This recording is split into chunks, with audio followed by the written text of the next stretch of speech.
The starship Elysium drifted silently through the void, its engines humming faintly as it orbited the desolate planet of HFY 7.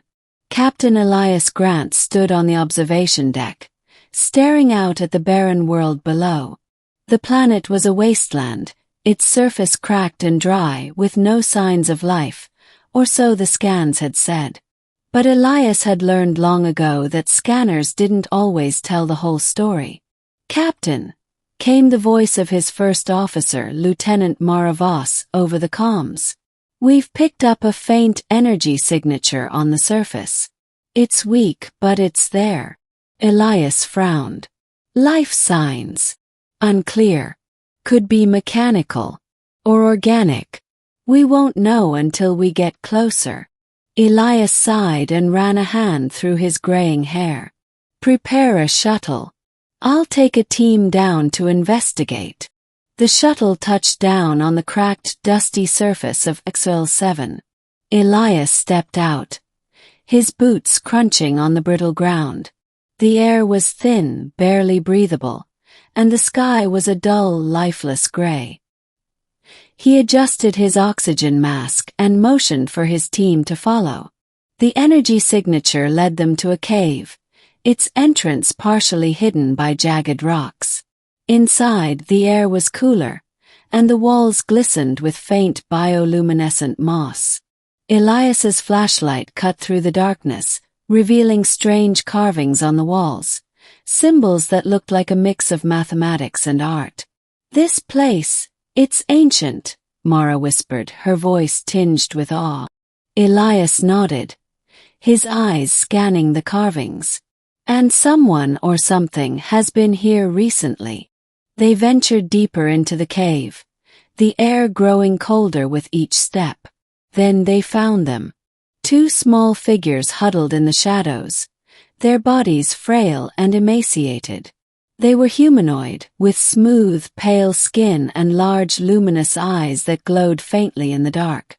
Their limbs were long and delicate, and their heads were crowned with thin, hair-like tendrils that shimmered like starlight. They looked like children, but there was something ancient in their eyes. "By the stars," Mara breathed. "They're alive." Elias approached cautiously, his hand raised in a gesture of peace. The twins, clearly siblings if not identical, stared at him with a mixture of fear and curiosity. One of them, the slightly taller one, reached out a trembling hand. "They're starving," Elias said, his voice low. "Give me the rations." Mara handed him a pack of emergency rations, and Elias carefully opened it, offering a nutrient bar to the twins. The taller one hesitated, then snatched it from his hand, devouring it in seconds. The smaller one followed suit, their movements frantic and desperate. "Easy," Elias said softly. "There's more where that came from." Back on the Elysium, the twins were given medical attention and proper food. They were silent, communicating only through gestures and faint, melodic hums. The ship's linguist, Dr. Kale, worked tirelessly to decipher their language, but progress was slow. Elias visited them often, bringing them small gifts, a shiny trinket, a piece of fruit, a blanket. Over time, the twins began to trust him. They would hum softly when he entered the room, their glowing eyes following his every move. One day, as Elias sat with them, the taller twin, whom he had started calling Luma, reached out and touched his hand. A strange warmth spread through his fingers, and for a moment, he felt a connection, as if their minds were touching. "What are you?" Elias whispered. Luma tilted her head, her tendrils shimmering. Then she spoke, her voice a soft, melodic whisper that sent shivers down his spine. "We are the last." The revelation sent shockwaves through the crew. According to Luma and her brother, Solis, they were the last survivors of an ancient race known as the HFY. Their people had once thrived on HFY 7, but a cataclysmic event had wiped out their civilization, leaving only the twins behind. We waited, Solis said, his voice barely audible. For so long. We thought no one would come.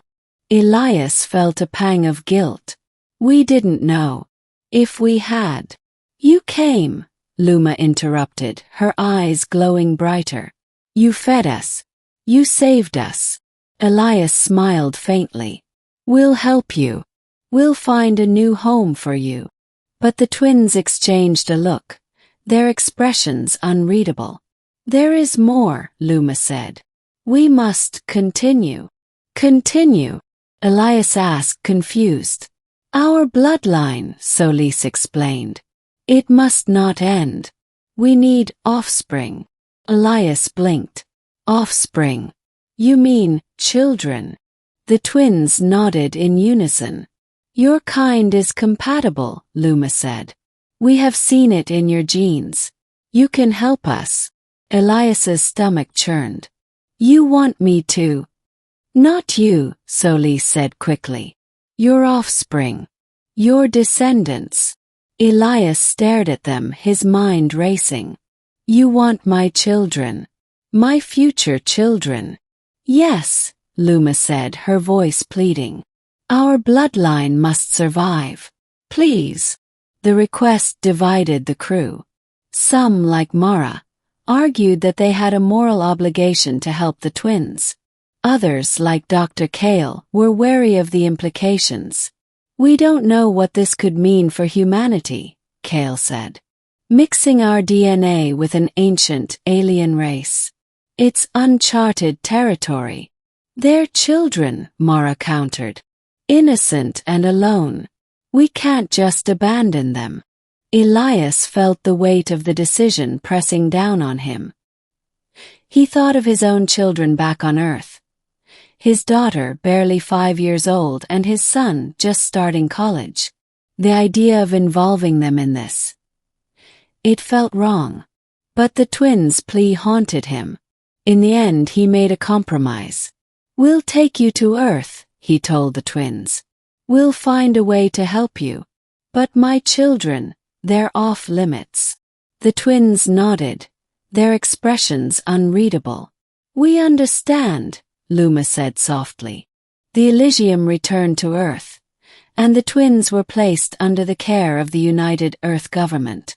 Scientists and diplomats worked together to find a solution, but the twins' request remained a contentious issue. Years passed. Elias retired from active duty, spending his days with his family, but he never forgot about the twins. He often wondered what had become of them, if they had found a way to continue their bloodline. Then one day he received a message. It was from Luma. We have found a way, her voice whispered through the calm, but we need your blessing. Elias's heart sank. He knew what she was asking. He thought of his grandchildren, their laughter echoing through his home. Could he condemn them to this fate? In the end, he made his choice. He sent a single word in reply. No. The twins never contacted him again. Years later, Elias learned that they had disappeared, their whereabouts unknown. Some said they had found another way to continue their bloodline. Others believed they had simply faded into the stars, their ancient race finally at rest. Elias often wondered if he had made the right decision. But as he watched his grandchildren play, their laughter filling the air, he knew one thing for certain. Some lines should never be crossed.